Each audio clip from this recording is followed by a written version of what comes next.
दोस्तों railway group D की vacancy निकली हुई है जिसमें आप अपने फॉर्म भरकर चतुर्थ श्रेणी के कर्मचारी बन सकते हैं। अगर आपकी एज 18 साल से 36 साल के बीच में है और आपने किसी भी मान्यता प्राप्त बोर्ड से किसी भी सब्जेक्ट में आपने 10वीं किया है, किसी भी सब्जेक्ट में ओनली पासिंग मार्क है, तो भी आप इस फॉर्म को भर सकते हैं। हमारे SC ST कैंडिडेट है तो 41 साल तक और हमारे OBC कैंडिडेट है तो आप ये फॉर्म को 39 साल तक भर सकते हैं। तो चलिए इस पर डिटेल में बात करेंगे कि कैसे आपको फॉर्म भरना है और कैसे आपको इस एग्ज़ाम में बैठना है, कैसे इस एग्ज़ाम को तैयारी करना है और कैसे इस एग्ज़ाम को पास करना है। इस पे मैं डिटेल में आपको बताऊंगा। तो जब भी आपकी वैकेंसी हमें ऑफिशियल वेबसाइट पर देखने को मिलेगी, बहुत सारे लोग पूछते हैं कि ये हमें फॉर्म कैसे भरने को मिलेगा, कहाँ लिंक मिलेगी। तो मैं आपको बताना चाहता हूँ कि भारतीय रेलवे ये इस वैकेंसी को अपने ऑफिशियल वेबसाइट पर 23 जनवरी 2025 से ऑनलाइन डाल देगी और उसी समय ये लिंक हमारा खुल जाएगा। जैसे ही लिंक खुलेगा आप अपने फॉर्म को भर सकते हैं और फॉर्म भरने के लिए आपको पूरा का पूरा 1 महीने का समय दिया जाता है, यानी आप 22 फरवरी 2025 तक अपने फॉर्म को भर सकते हैं। तो अब बात करते हैं कि कैसे फॉर्म भरना है। तो आपको साइबर कैफ़े यानी जहाँ पे ऑनलाइन फॉर्म भरते हैं लोग, या फिर आपके घर में जो है कंप्यूटर है, प्रिंटर है, या जो भी प्रिंटर की तो ज़रूरत नहीं है, लेकिन अगर आपके पास ये कंप्यूटर है तो आप चाहे तो वहाँ से भी भर सकते हैं। कुछ लोग अपने फॉर्म को मोबाइल में भी भर लेते हैं, लेकिन वहाँ पे असुविधा हो जाती है। तो आपको जब भी आप फॉर्म भरने जाएं तो आपके पास ये 5 डॉक्यूमेंट्स ज़रूर होने चाहिए जो आप ले जा सकते हैं, तो आपको लेके जाना चाहिए।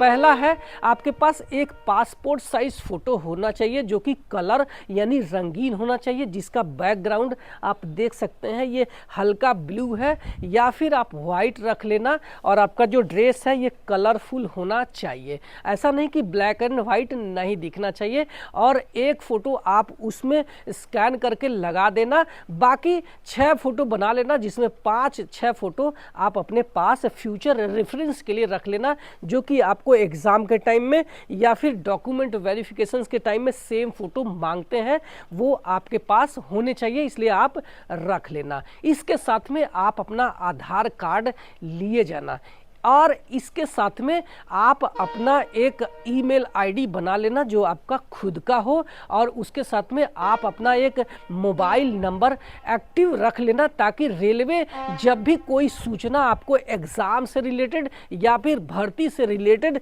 इस भर्ती प्रक्रिया में कभी भी सूचना देना होता है तो रेलवे आपको अपने ईमेल और मोबाइल पर यह सूचना देती है। तो ये आपके पास होना चाहिए। इसके साथ में आपके पास 10वीं का मार्कशीट होना चाहिए, क्योंकि इसमें एटलीस्ट 10वीं पास का जो है आपका क्राइटेरिया है। आप 10वीं पास है, बिना ITI के आप इसमें फॉर्म भर सकते हैं।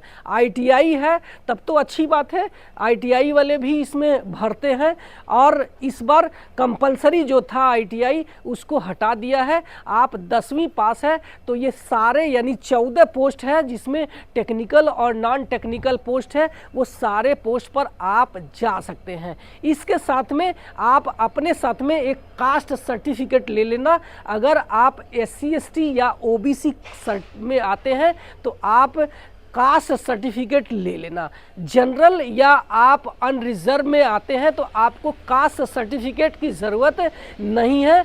आपको अगर आप अनरिजर्व में हैं तो आप EWS का सर्टिफिकेट अगर आपके पास है तो उस सर्टिफिकेट को भी आप लेकर के चले जाना।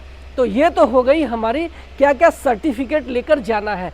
तो जब आप जाएंगे ऑनलाइन तो भारतीय रेलवे की ऑफिशियल वेबसाइट है rrbapply.gov.in पर लॉगिन करके आप फॉर्म को पूरी तरीके से जिम्मेदारी से और पूरी तरीके से एकदम आँख कान खोल के भरना, क्योंकि बहुत सारे लोगों का फॉर्म रिजेक्ट हो जाता है क्योंकि वो फॉर्म सही से भर नहीं पाते हैं। तो जब आप इस फॉर्म को भर देंगे तो भरने के बाद आपको अब आपको अपनी तैयारी में लग जाना है। तो तैयारी पर हम बात करते हैं कि आपको तैयारी कब से करना चाहिए और इसका जो एग्ज़ाम का जो लेवल है ये कैसा होना चाहिए।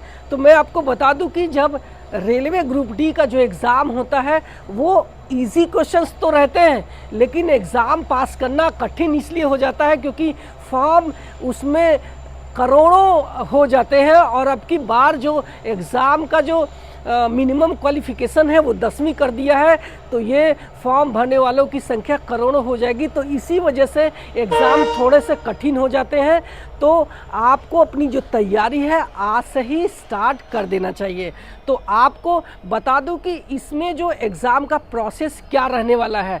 तो आपको एक रिटेन एग्ज़ाम जिसको हम ऑनलाइन कंप्यूटर यानी CBT बोलते हैं, जिसको हम कंप्यूटर बेस्ड टेस्ट बोलते हैं, आपका एग्ज़ाम कंप्यूटर पे लिया जाएगा जिसमें 100 मल्टीपल चॉइस क्वेश्चंस रहने वाले हैं, यानी ऑब्जेक्टिव टाइप क्वेश्चंस रहने वाले हैं। आपको जो सही है उसी को आपको टिक लगाना है, बाकी को आपको हाथ नहीं लगाना है और उसमें 1/3 का निगेटिव मार्किंग रहता है। अब बात करते हैं कि इसमें सवाल कौन कौन से रहने वाले हैं। तो आपको बता दूं कि मैथमेटिक्स के 25 सवाल रहते हैं और वहीं आप अगर रीजनिंग के देखेंगे तो इसमें 30 सवाल रहेंगे। जनरल साइंस के आपके 25 सवाल रहेंगे और 20 सवाल आपको GK यानी जनरल नॉलेज से होता है, यानी जनरल अवेयरनेस से होता है, जिसमें करंट GK और ओल्ड GK, एंशिएंट GK सारी चीज़ें उसमें शामिल होती हैं। तो ये आपके तैयारी करना पड़ेगा और जो बुक है वो मैं इस वीडियो में टैग कर देता हूँ, आप वहाँ से ऑर्डर करके मंगा करके अपनी तैयारी आज से ही स्टार्ट कर देना ना, क्योंकि यही किताबें हैं जो आपको रिटन एग्ज़ाम पास करा सकती है। तो जब आप रिटन एग्ज़ाम में बैठने जाएंगे तो आपका यही एग्ज़ाम 5 से 6 महीने बाद होगा। यानी कि मैं ये मान के चलता हूँ कि फरवरी में लास्ट डेट है, तो 5 से 6 महीने बाद यानी अगस्त सितंबर में ये एग्ज़ाम हो सकते हैं ग्रुप डी वाले। तो आपको तैयारी करने के लिए काफ़ी टाइम मिल जाता है। तो जब आप तैयारी करें तो आप अपनी तैयारी के साथ साथ फिजिकल टेस्ट की भी एग्ज़ाम की तैयारी करें, क्योंकि कुछ लोग रिटन एग्ज़ाम तो पास कर जाते हैं लेकिन जो फिजिकल एग्ज़ाम है उसमें फेल हो जाते हैं। तो एक बार एग्ज़ाम प्रोसेस पे बात कर लूँ तो जब आपका जो है ऑनलाइन एग्ज़ाम CBT हो जाएगा, इसके बाद आपको एक फिजिकल टेस्ट से गुजरना पड़ेगा, ताकि रेलवे ग्रुप डी का जो काम है हार्ड वर्क है, तो रेलवे चाहती है कि क्या आप उस काम के लिए फिट हो, क्या आप उस काम को कर सकते हो। इसीलिए एक फिजिकल टेस्ट होता है और उस फिजिकल टेस्ट को पास करना ज़रूरी होता है। तो अब जान लेते हैं कि जब आप रिटन टेस्ट पास करते हैं तो 3 गुना बच्चे फिजिकल टेस्ट में लिए जाते हैं। तो फिजिकल टेस्ट कैसे होगा इस पे ध्यान से सुन लेना।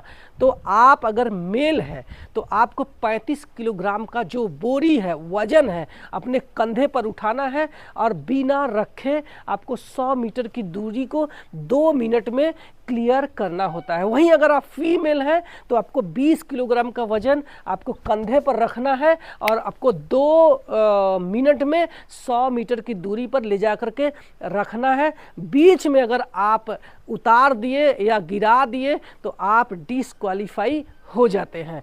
तो ये तो हो गया वजन वाला। अब बात करते हैं इसमें एक रनिंग भी होता है, तो आप अपने साथ में ये प्रैक्टिस जरूर करते रहना।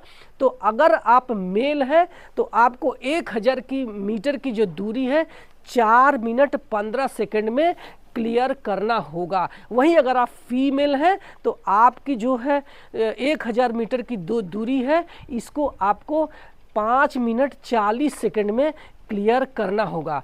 तो ये तो हमारा हो गया कौन सा फिजिकल टेस्ट। जब आप फिजिकल टेस्ट में भी पास हो जाते हैं तो आप अब एक डॉक्यूमेंट वेरिफिकेशन से गुजरते हैं और डॉक्यूमेंट में वेरिफिकेशंस में वही सर्टिफिकेट चेक किए जाते हैं जो आपने ऑनलाइन फॉर्म भरते समय अपने अपलोड किया था। यानी आपने कास्ट सर्टिफिकेट, 10वीं के मार्कशीट, फ़ोटो, आपके सिग्नेचर, ये सारी बातें आपको डॉक्यूमेंट वेरिफिकेशन में चेक किया जाएगा। अब जब डॉक्यूमेंट वेरिफिकेशन हो जाएगा तो आप जिस पोस्ट को प्रेफरेंसेस दिए हैं उस पोस्ट के अनुसार आपका मेडिकल होगा और आप उस मेडिकल में पास हो जाते हैं तो आपकी पोस्टिंग हो जाती है। तो आपको डिटेल में मैंने ये बताया है कि कैसे रेलवे ग्रुप डी के एग्ज़ाम की तैयारी करना है, ताकि आप अच्छे से समझ जाए कि आपको कैसे तैयार होकर के इसमें घुसना है। तो मिलते हैं अगले वीडियो में। आप मेरे चैनल में पहली बार आए हैं तो सब्सक्राइब कर लेना, क्योंकि मैं यहाँ सिर्फ आपके फ़ायदे की बात करता हूँ। Thank you so much.